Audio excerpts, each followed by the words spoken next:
हाँ भाई, कैसे हो सब? ठीक ठाक काम चल रहा है? नमस्कार वेद जी, कैसे हैं आप? कैसे हो करीम? हेलो हर्षित भाई, कैसे हैं आप? इनसे मिली थी ना, ये हमारे फिल्म के डायरेक्टर हैं। हेलो। वेटनर जी, सिनेमेटोग्राफर रशीद भाई, हेलो। असिस्टेंट डायरेक्टर हैं। हेलो ओके चल फिर मिलती हूँ। आप आप सर सीन ये है वर्षा, हाँ, she's Tina from Chitryu. Hi.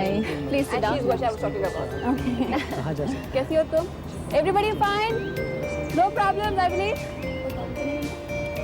Okay, girls, make yourself comfortable. I just take it. Okay? See you. Okay Varsha ji, आप सीरियस थिएटर करती थी? करती थी नहीं, करती हूँ। ओके। आप जब आर्ट फिल्म करती हैं तो कमर्शियल सिनेमा में आने देखिए, there is no such thing as commercial cinema और art cinema. There is only good cinema and bad cinema. यही गुरुजनों का मानना है। मतलब? All these names are very confusing, Tina. हम लोग जब आर्ट फिल्म बेचते हैं और कभी कभार सक्सेसफुली बेचते हैं, तब उसे कॉमर्स माना जाता है। और कमर्शियल फिल्म्स में भी कुछ हद तक आर्ट होता है। So what are the definitions? Okay okay. नहीं, लेकिन मैंने आपसे पूछा था कि आप इसमें क्यों आई? किसमें? कमर्शियल सिनेमा में। ज्यादा लोगों तक पहुंचने के लिए। हॉलीवुड में भी so called art film actresses भी तो सो कॉल्ड कमर्शियल फिल्म्स करती हैं, जैसे कि मेरिल स्ट्रीप, ताकि वो भी ज्यादा लोगों तक पहुंच सके। What is your definition of love? एक खूबसूरत इमोशन। क्या आपको इसका एक्सपीरियंस हुआ है? हाँ, रीडर्स उनका नाम जानना चाहेंगे। I am sorry, it's a private matter. But star is public property. देखिए मिस टीना, पहले तो मैं स्टार बनी नहीं, और आपको अगर मेरी आर्टिस्टिक काम के बारे में पूछना है तो आप पूछ सकती हैं, लेकिन my personal life is nobody's business. लेकिन वर्षा जी, आप एक नेशनल अवार्ड विनिंग एक्ट्रेस हैं। We respect your work. अगर आप प्रेस से अच्छा एटीट्यूड रखोगी तो फायदे में रहोगी। मैडम, आपका शॉट तैयार है। Excuse me.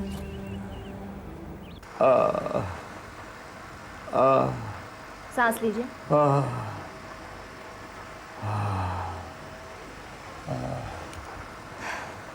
कल आपका ऑपरेशन करना होगा। कितना खर्चा आएगा डॉक्टर साहब? 50,000 के आसपास। 50,000? अरे आप कहाँ जा रहे हैं? अरे इतना पैसा तो मेरी 10 पीढ़ी भी इकट्ठा नहीं कर पाएंगी। नरेश, इनको अब भी एडमिट कर दो, कल इनका ऑपरेशन है। ठीक है मैडम। अरे सुनिए डॉक्टर साहब, मैं आपका बिल कहाँ से चुकाऊंगा? मुझे जाने दो, मुझे मर जाने दो। हम तो कीड़े मकोड़े हैं, जिए तो क्या, मरे तो क्या। घबराइएगा मत, घबराइएगा मत। मैं कुछ ऑपरेशन बिना पैसे के भी करती हूँ।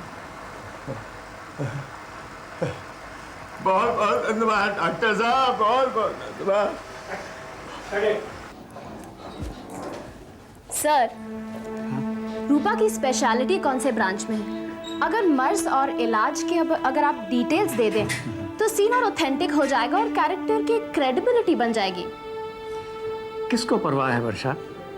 देखने वाले की एवरेज मेंटल एज क्या है? 10 साल। हमें हमेशा गरीब की तरफ से सोचना चाहिए। सर, लेकिन मैं सोच रही थी कि तुम सोचती बहुत हो, सोचने का काम मेरे ऊपर छोड़ दो। चलो, pack up for the day. Hi. Hi. आज जल्दी पैकअप हो गया? हाँ, 2 शॉट्स हुए, उसके बाद सर जी को किसी और शूट पर जाना था। सिद्धार्थ, आज मेरा मूड बहुत ही खराब है। क्या हो गया? आज मैंने वेद जी को सजेशन दिया तो उन्हें बुरा लगा। कहने लगे कि तुम सोचती बहुत हो। सोचने का काम मेरा है। हाँ, cinema is right. Commercial cinema में इतना सोचोगी तो काम कब करोगे? मैं चाय बना कर लाती हूँ। चाय तुम नहीं बना सकती हो, चाय पत्ती खत्म हो गई है, मेरे पास पैसे नहीं है, सुबह बैंक जाना मैं भूल गया। ओके, ये लो। अरे बाप रे, दिस इज कॉल्ड सिक्योरिटी। इसे सिक्योरिटी कहते हैं। कमर्शियल सिनेमा के बारे में क्रिप करती करती अंदर आ रही है और बैग से नोट का बंडल निकल रहा है। हाँ, माइक टॉड के बारे में सुना है? माइक टॉड ने कहा, I've been rich and I've been poor. Frankly, I prefer being rich. और तुम क्या प्रेफर करते हो?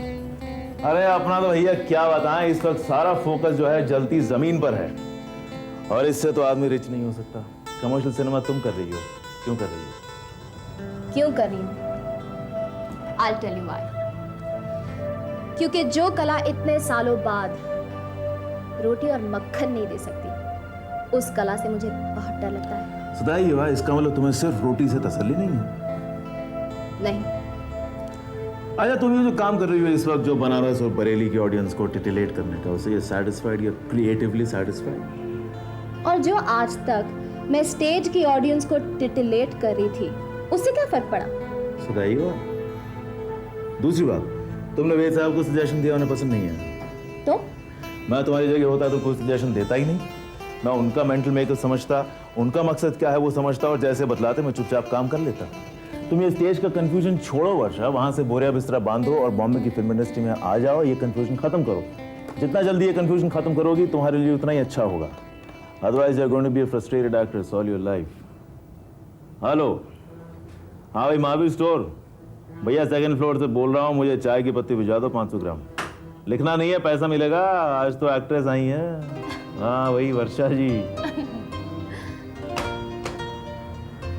सिद्धार्थ, आप 8 घंटे के लिए मेंटली गियर्ड अप सेट पर जाते हैं और वहां पता चलता है कि 2 घंटे में ही पैकअप है, तो फ्री टाइम में करोगी क्या? भैया मेरे पास आ जाया करो, मैं तुम्हारे बाकी शौक पूरे कर दिया करूंगा। इंटेलेक्चुअल डिस्कशन करेंगे हम लोग, देश विदेश में बातें करेंगे, आर्ट पर डिस्कस होगा। और अगर थिएटर की याद आई तो? भूल जाओ वर्षा, मेक मनी। सिद्धार्थ, मालविका अग्निमित्र में गणदास का डायलॉग है। हाँ क्या? मालविका अग्निमित्र एक नाटक का डायलॉग। उसमें गणदास का डायलॉग ये है कि जो अध्यापक नौकरी पा लेने पर शास्त्रार्थ से भागता है, जो दूसरों की उंगली उठाने पर चुप रह जाता है, और जो सिर्फ पेट पालने के लिए विद्या पढ़ाता है ना, वो पंडित नहीं, ज्ञान बेचने वाला बनिया है। तो ठीक है, आप एक्टर की एक ऐसी डेफिनेशन बना लीजिए, जो ड्रामा स्कूल से आता है, कमर्शियल सिनेमा करने लगता है, अपने क्रिएटिव चॉइस से भागता है, कॉन्शियस को दबा देता है, एयर कंडीशन रूम में बैठ के मक्खन मलाई के बारे में सोचता है, वो एक्टर नहीं है, इमोशन बेचने वाला बनिया है। और काम पे लगो, एक्टिंग करा लो, जो इमोशन चाहिए वो अंदर से निकाल लो।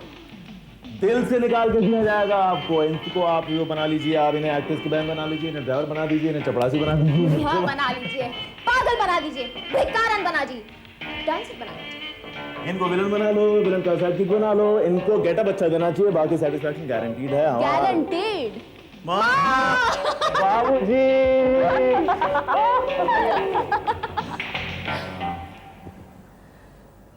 हाँ चाय, वो इनकी तबीयत ठीक नहीं है तो मैं इनकी तबीयत ठीक कर रहा हूँ। हाँ घबराना नहीं। चाय।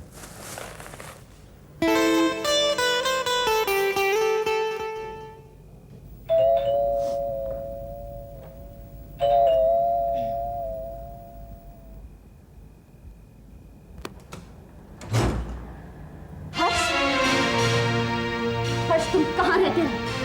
नवीन मामा के वहां क्यों नहीं जाते? हाँ?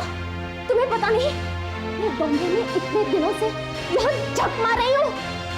चारुश्री में तुम्हारा क्या रिश्ता है? तुम्हारे लिए क्यों पॉजेसिव हो रही है वो? हाँ? उसके घर में किसी ने तुम्हें बताया नहीं कि मैंने तुम्हें फोन किए थे? सदानंद तुम्हारा नाम सुनते ही फोन क्यों रख देता है? बताओ क्यों?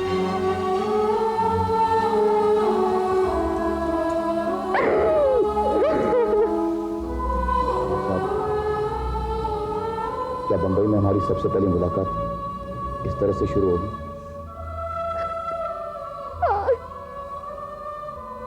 इसी तरह से।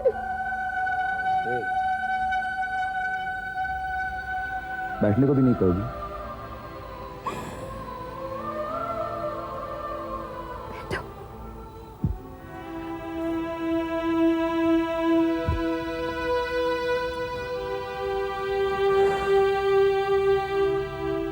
नवीन मामा मुझसे इसीलिए नाराज हैं क्योंकि मैंने एक क्लास 1 ऑफिसर्स के फैमिली की परंपरा को तोड़ा है।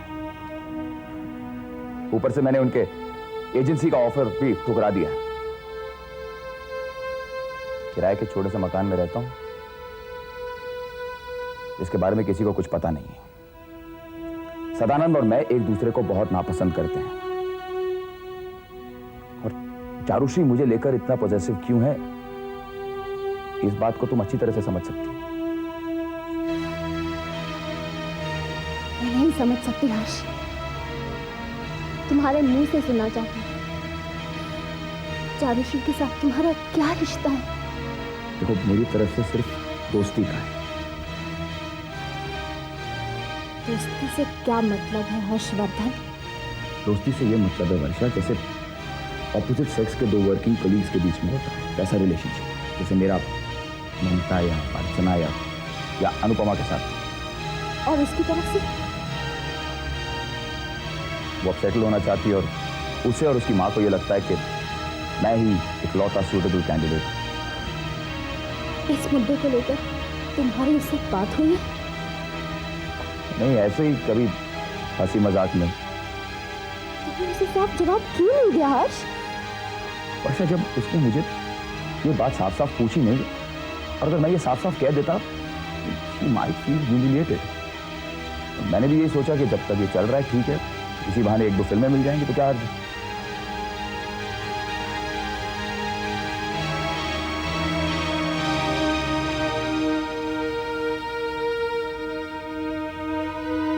तो अगर तुम्हें फिल्में मिल जाए, तुम शादी की बात सोच सकते हो, है ना? वर्षा, क्या तुमने मुझे इतना कैरेक्टरलेस समझा हुआ है? ठीक है, मम्मी की बात तो मानती हो ना? अरे मैं उनकी सर पे कसम खा के कह चुका हूं कि अगर मैं शादी करूंगा तो उनकी पसंद की लड़की से। किस्म की बंदिश तुम्हारी भी है। मेरे साथ ये गोलमाल स्टाइल नहीं चलेगा। नहीं वर्षा, शादी करूंगा तो सिर्फ तुमसे। ठीक है, मम्मी और सुजाता ने मुझे नॉमिनेट किया है, इसीलिए। क्योंकि मैं मन ही मन तुम्हें अपनी पत्नी मान चुका हूं, इसीलिए।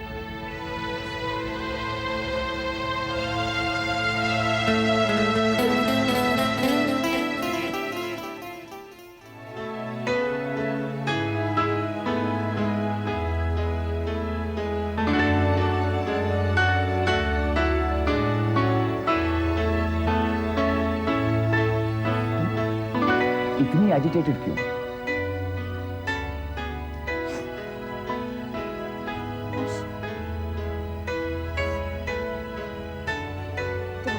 अगली पिक्चर कब शुरू हो रही है?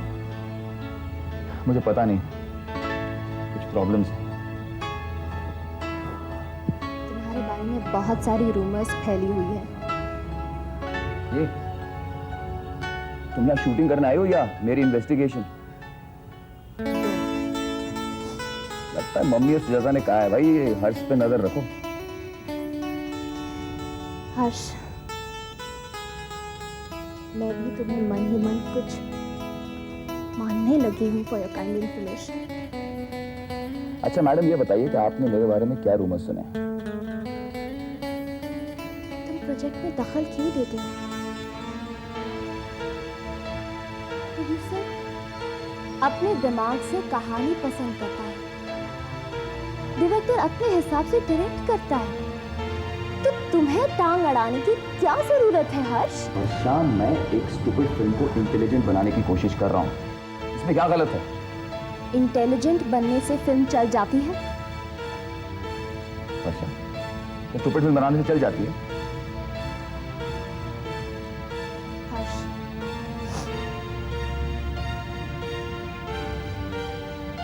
जो पैसे दे रहे हैं वो उनकी परेशानी है, उनका प्रॉब्लम है। तुम अपने फीस लेकर इमोट करो और चुपचाप घर में बैठे रहो। तुम सिर्फ परफॉर्मेंस के लिए ही जिम्मेदार हो, फिल्म के चलने के लिए नहीं। कंपनी ने भी तुम्हें पंड्या को मेलोड्रामा दिखाने से रोका और अपने सारे इमोशनल सीन्स लोकी ने किए। इसलिए ऑपोजिशन कैंप कहती है फिल्म फ्लॉप हो गई। तुम कहते हो ना कि इमोशन को एक्सट्रीम तक खींचने से तुम अपने आप को बेवकूफ समझते हो। Mister Harshvardhan, the best actor of theatre. तुम्हें हरे हरे नोट बेवकूफ बनाने के लिए ही दिए जाते हैं, और अगर तुम्हें अक्लमंदी से काम करना है तो तुम वापस ये पटरी चले जाओ।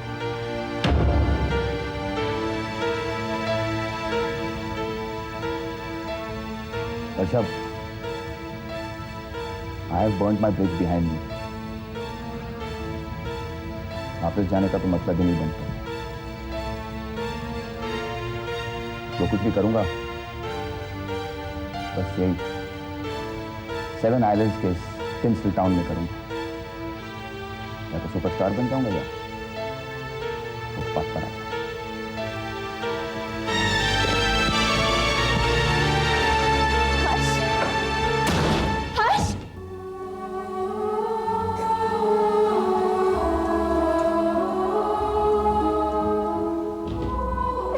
I have burnt my bridge behind me. वापस जाने का तो मतलब ही नहीं बनता।